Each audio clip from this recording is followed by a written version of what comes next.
खबर आवे और हम जावे। तो सुंदर सुंदर सज संवर करके और महाराज लहंगा फरिया जामा सब पहन करके और ग्वाल बाल भी टोपी पगड़ी और सब दुपट्टा पीतांबर सब लगा करके जा रहे हैं। बधाई है, बधाई है।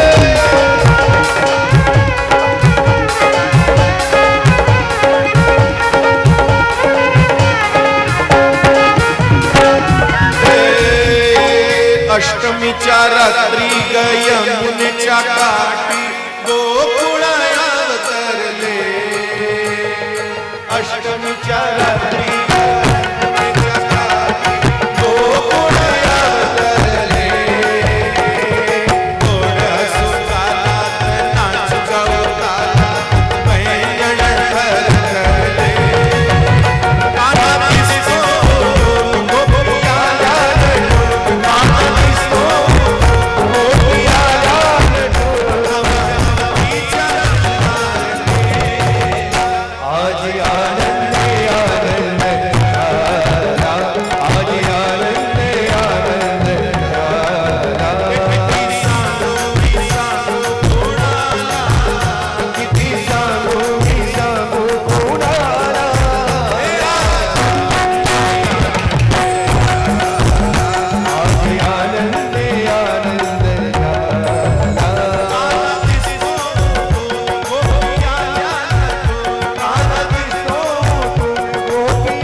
नंद घरनी नंद घरनी हे जी नंद घरनी यशोमती जायो है लाल भाव तो जी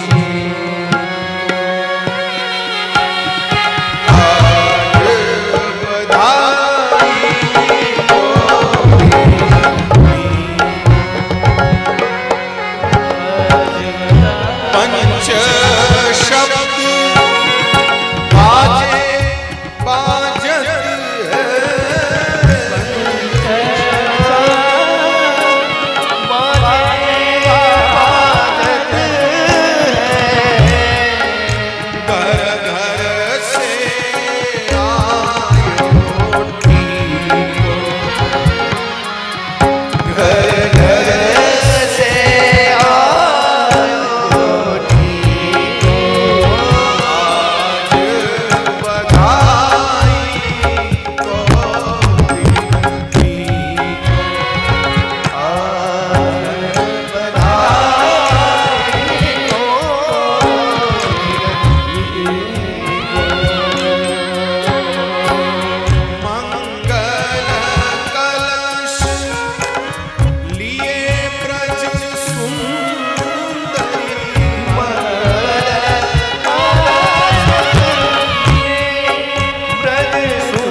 श्री शुक उवाच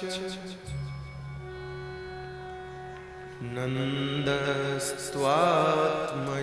उत्पन्ने जाता लादो मामन जाता लादो महामना आहूय विप्रान वेदज्ञ स्नात शुचिरलंकृत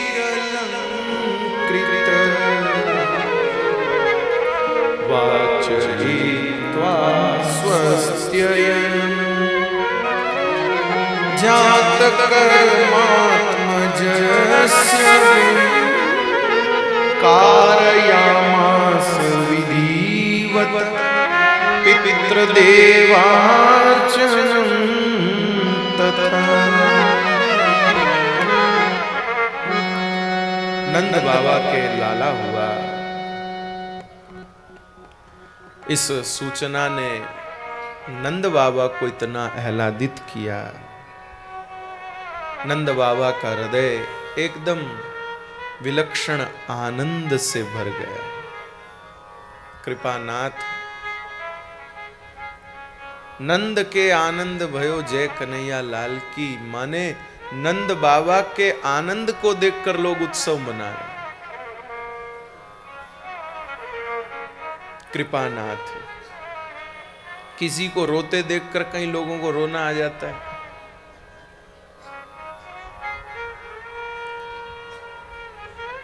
नंद बाबा को प्रसन्न देखकर कई लोग प्रसन्न हो गए।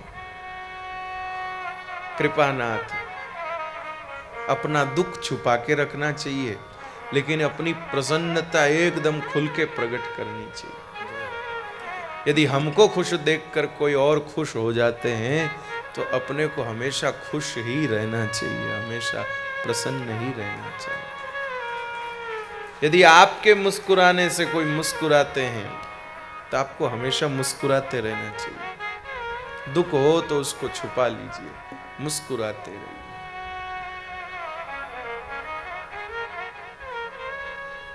तेरे पास ही है मेरे तमाम जख्मों के मरहम, तेरे पास ही है मेरे तमाम जख्मों के मरहम। तुम मिलो तो तबीयत ठीक हो जाए, तुम मिलो तो तबीयत ठीक हो जाए। इसलिए हमेशा मुस्कुराते रहना चाहिए। यदि आपको प्रसन्न देखकर दो लोग और खुश होते हैं तो हमेशा खुश रहिए।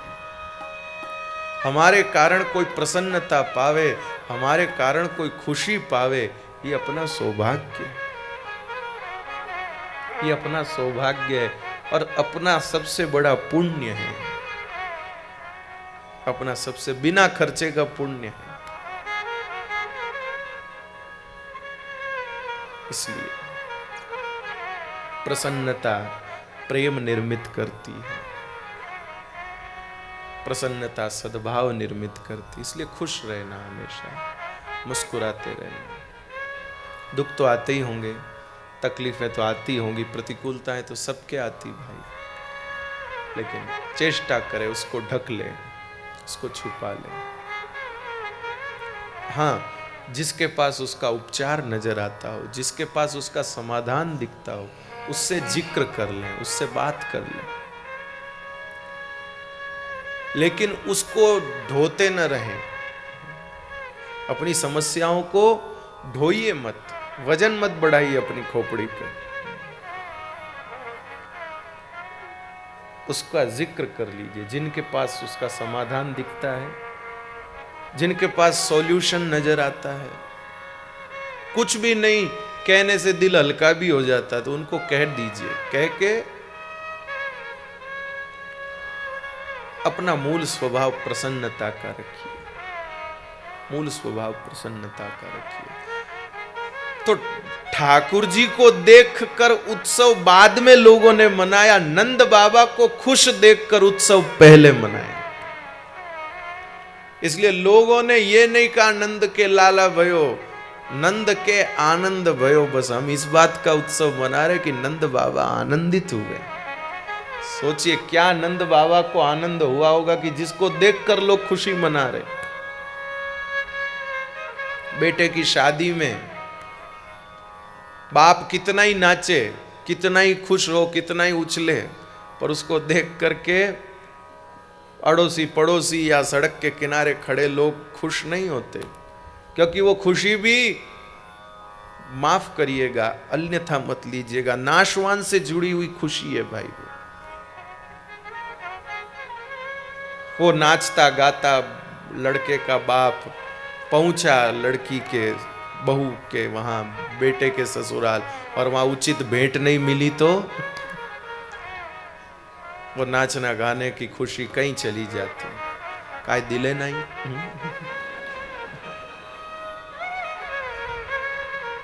व्यवस्थित न मिले दहेज आदि तो उसको खुशी का कोई मतलब नहीं।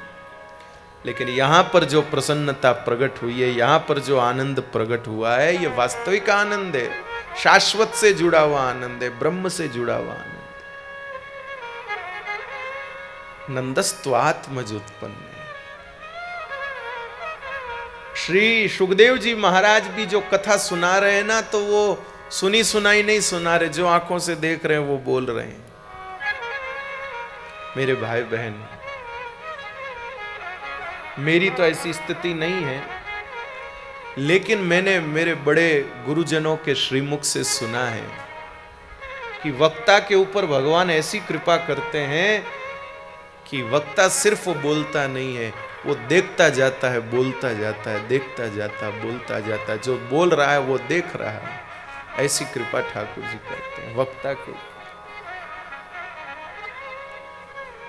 कृपानाथ वारकरी संप्रदाय का हरि कीर्तन होता है, उसमें अभंग लिया जाता है, कोई ना कोई अभंग तुकाराम महाराज का, एकनाथ महाराज का। मेरे भाई बहन,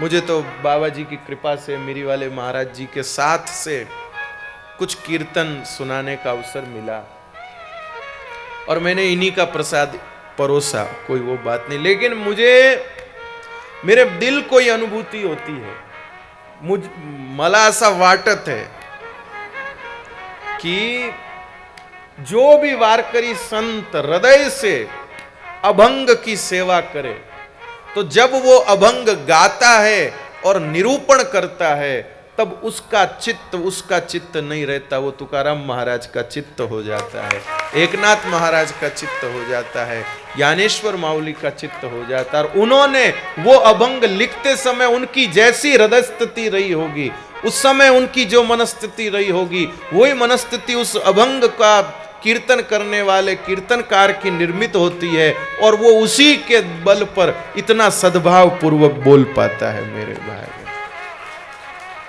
यह एकदम पक्की बात है, कोई माने या न माने। जो अभंग बोलता है कीर्तनकार, उसकी चित्त की बस एक शर्त है, माफ करिएगा मेरा अधिकार नहीं मैं इस वारकरी परंपरा में पंचायती करूं, लेकिन शर्त सिर्फ इतनी है कि किसी भी प्रकार का लोभ मन में रखे बगैर कीर्तन करने के लिए खड़ा हो। मेरे भाई बहन, ध्यान दीजिए, लोभ वक्ता को गंदा कर देता है, लोभ वक्ता को गंदा कर देता है। जैसे एक मां, ध्यान से सुनिएगा, जितने कीर्तनकार हैं सब माउली के लाडले, लाडके आए हैं।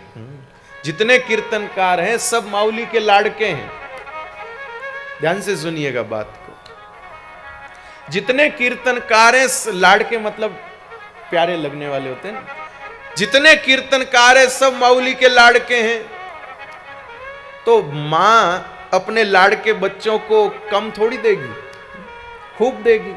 लेकिन ध्यान दीजिए, कोई बच्चा कितना भी लाडला क्यों ना हो, अगर उसके हाथ गंदे होंगे तो मां उसके हाथ में मिठाई थोड़ी रखेगी।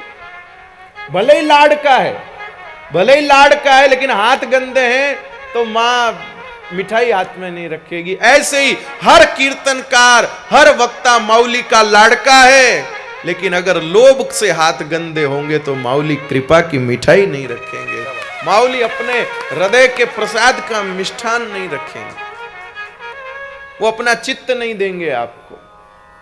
लाड़के तो रहोगे लेकिन वो नहीं देंगे, जो देने के लिए प्रस्तुत होते हैं वो नहीं देंगे।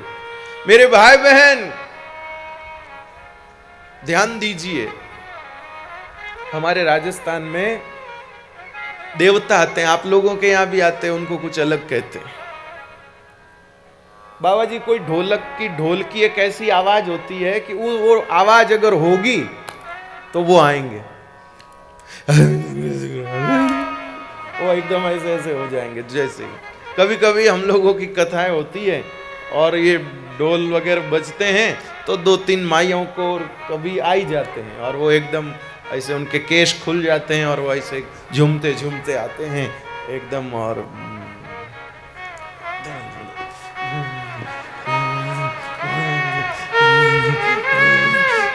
ऐसे एकदम वो आते हैं। कृपानाथ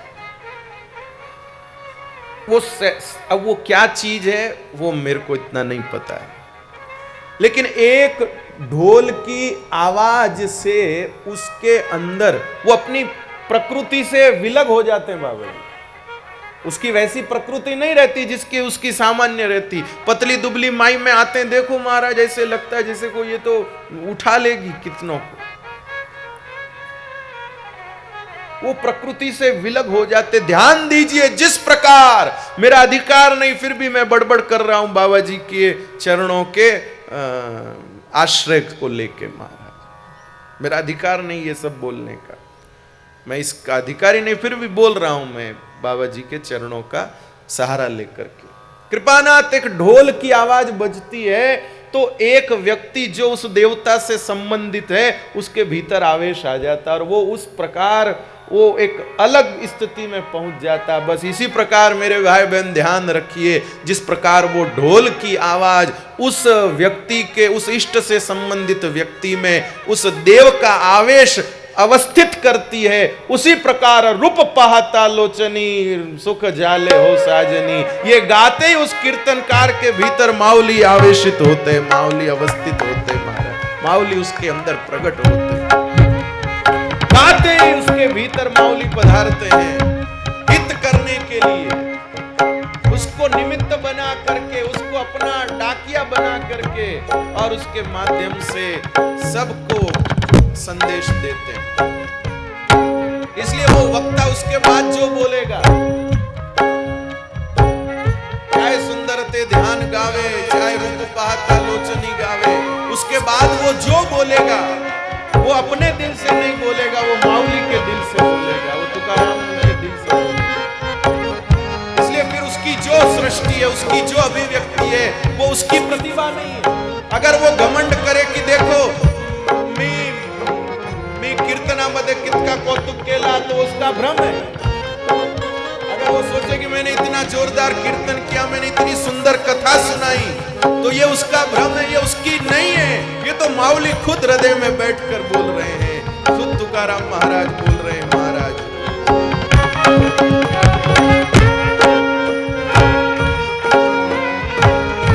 इसलिए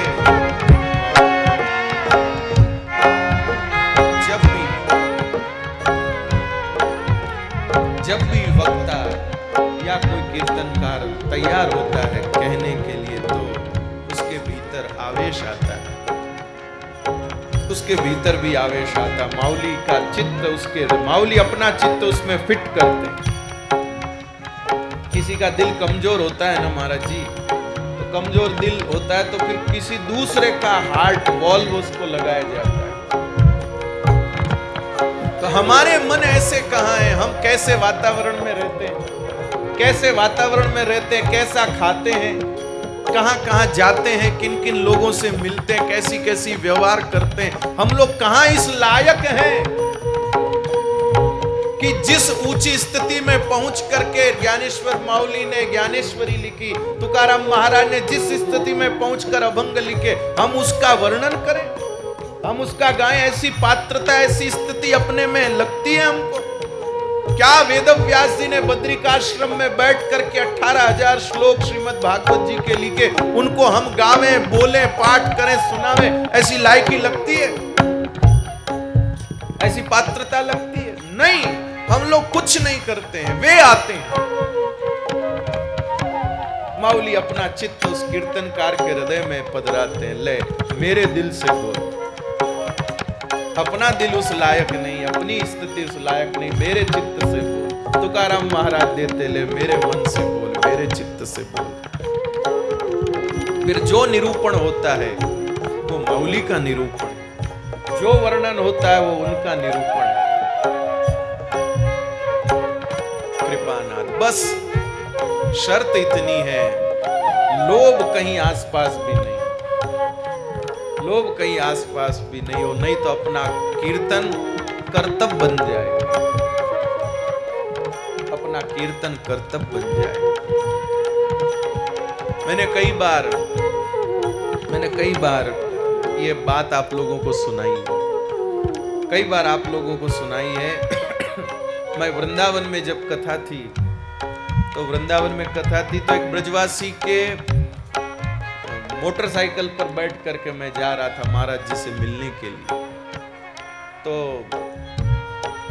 लोग बहुत प्रशंसा कर रहे थे कि ऐसी कथा कई सालों बाद वृंदावन में हुई, इतने लोग कभी नहीं आते, ऐसा सब बोल रहे थे। तो मेरे मन में थोड़ा सा सूक्ष्म भाव अहंकार का बना कि देखो इतने लोग आ रहे हैं, क्या बात है। तो मैं उस ब्रजवासी की मोटरसाइकिल पर पीछे बैठे बैठे जा रहा था, तो रास्ते में एक जगह बंदर का नाच हो रहा था। कोई बुरा नहीं माने मेहरबानी करके, बंदर अपना कर्तव्य दिखा रहा था और सैकड़ों लोग उसको घेरे खड़े थे, सैकड़ों लोग कामकाज छोड़कर उसका कर्तव्य देखने को खड़े थे। मेरे मन में क्या चल रहा, मैंने उसको कहा भी नहीं, ये बात कोई अपने मुंह से कहता भी नहीं, लेकिन उस ब्रजवासी ने चलाकर मुझको कहा, महाराज जी देखो भीड़ तो बंदर भी जमा कर लेता है। पता नहीं उसने क्यों कहा, मुझे लगा मानो ठाकुर जी ने जोरदार लगाई। बोले महाराज देखो भीड़ तो वो भी कर लेता है। इसलिए अगर लोभ रहा तो हम कीर्तनकार नहीं रहे, अगर लोभ रहा तो फिर वो कीर्तन नहीं रहा, वो कर्तव्य हो गया, और कर्तव्य तो कोई भी दिखा देता है। इसलिए कथा कर्तव्य नहीं हो मेरे भाई बहन, कथा हो, कर्तव्य नहीं हो। कृपानाथ, कथा में आने पर आपको कोई तत्व की प्राप्ति नहीं हुई, सुनिएगा मेरे को, कथा में आने पर आपको तत्व की प्राप्ति नहीं हुई, कथा में आने पर आपको भगवान के चरित्र का बोध ही नहीं हुआ, कुछ पल्ले ही नहीं पड़ा कि हम क्या सुनने के आए थे और क्या सुन रहे हैं, तो मेरे भाई बहन फिर वो कथा नहीं, वो कर्तव्य है। और कर्तव्य किसकी स्मृति में रहता है?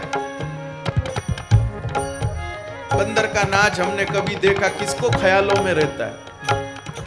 सिनेमा देखते हैं, उसके सीन कब तक आंखों के आगे रहते हैं बताओ? इसलिए ध्यान दीजिए, लोभ आते ही कीर्तन कर्तव्य हो जाता है, लोभ आते ही कथा कर्तव्य हो जाती है। इसलिए मेरे बड़े गुरुजनों से मैंने सुना है कि जब वक्ता बोलता है, मेरी ऐसी स्थिति नहीं, मैं साफ कहता हूं, लेकिन हमारे बड़े गुरुजनों से सुना, जब वक्ता बोलता है तो वो सिर्फ बोलता नहीं है, सामने देखता जाता है और बोलता जाता है, देखता जाता है और बोलता जाता है। ऐसे ही श्री सुखदेव जी महाराज बोल रहे हैं, नंदस्त्वात्मज उत्पन्ने, तो महाराज सिर्फ बोल नहीं रहे हैं, वो देख रहे हैं, वे खुद नंद महोत्सव में पहुंचे हुए हैं, और जो उनको दिख रहा है वो बोल रहे हैं, नंदस्त्वात्मज उत्पन्ने।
देख रहे हैं और सुना रहे हैं।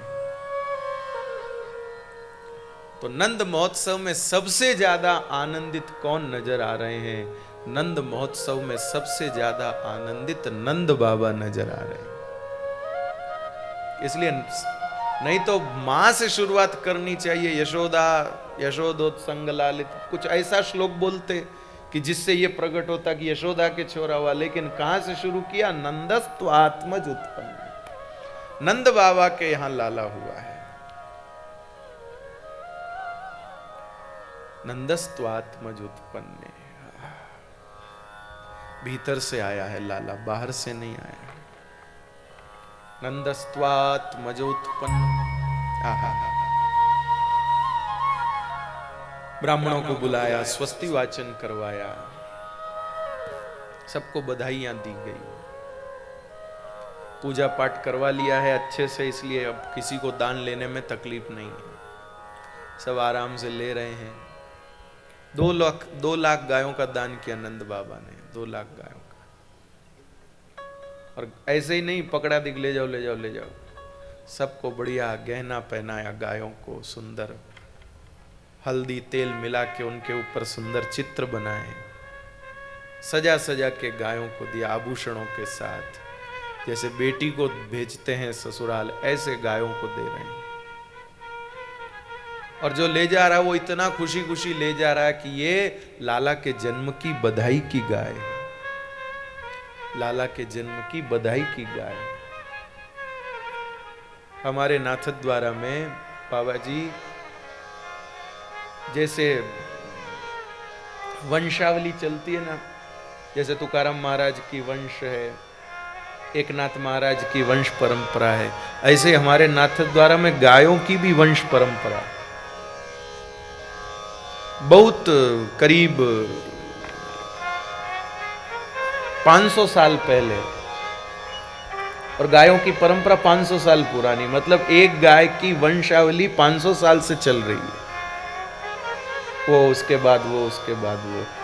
एक बार श्रीनाथ जी का जन्मदिन आया, श्री गोवर्धन नाथ श्रीनाथ जी जो नाथद्वारा में विराजते हैं, तो श्री महाप्रभु वल्लभाचार्य चरण ने कहा कि आपको क्या पसंद है, आपका जन्मदिन है तो जो पसंद हो वो हम आपको देवें, समर्पित करें।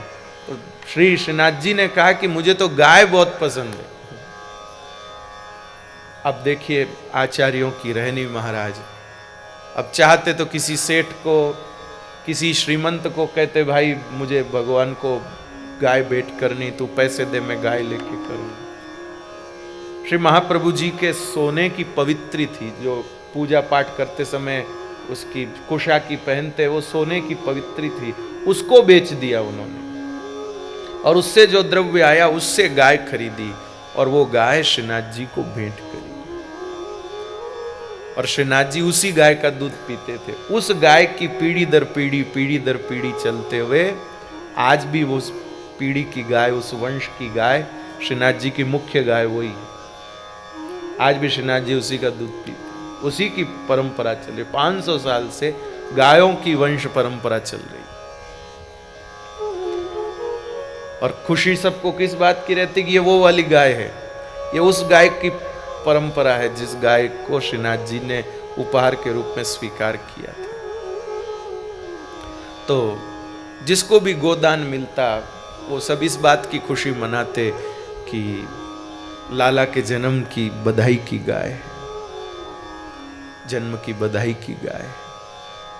इस प्रकार सबको भरपूर, गोपियों को भी मन माफिक आभूषण, वस्त्र आदि सब मिले, जिसको जो जैसी इच्छा थी, कपड़ों की ओढ़नी, चुनरी, फरियां, लहंगा, चूड़ी, हार, सबको जो नथ जिसको जैसी चाहिए थी सबको मिल रही है। देने में कोई कमी नहीं है। महाराज नंद बाबा कहते हमको जो चाहिए था वो मिल गया, अब इनको क्यों कमी रखी जाए, सब लो, सबको बहुत दिया। प्राणनाथ रोहिणी जी भाग दौड़ कर रही है, वो सबको संभाल रही है, सामान देना लेना सब कुछ उनके जिम्मे है। रोहिणी जी वसुदेव जी की दूसरी पत्नी है, जो कंस के कारण से गोकुल में नंद बाबा के घर में रह रही हैं। जो दाऊ दादा बलराम जी महाराज उनके गर्भ से आए हैं, उनके पुत्र हैं। सब ने उत्सव मनाया, क्या क्या नहीं आनंद किया, मैं कितना वर्णन करूंगा मेरे भाई बहन। नंद महोत्सव का कोई पार नहीं है। होली के मौके पर जिन पिचकारियों में रंग भर भर के छोड़ते हैं, उन पिचकारियों में घी भर भर के छोड़ा जा रहा है। क्या समृद्धि रही होगी, आप कल्पना करिए। अजी सुखदेव जी वर्णन करते, तत आरभ्य नंदस्य ब्रज सर्व समृद्धिमान हरेर निवासात्म गुणे रमा क्रीडम भून्द्रिप। अजी समृद्धि और बढ़ गई। समृद्धि कैसे बढ़ गई जी? बोले लक्ष्मी जी वैकुंठ छोड़ के यहां आके रहने लग गई। क्यों? बोले अकेली करेगी क्या वहां, अकेली वहां करेगी क्या, किसके पांव दबाएंगी भाई, अकेली तो मन न लगे। तो लक्ष्मी जी भी यहां आ गई हैं और मंगल होने लग गया है।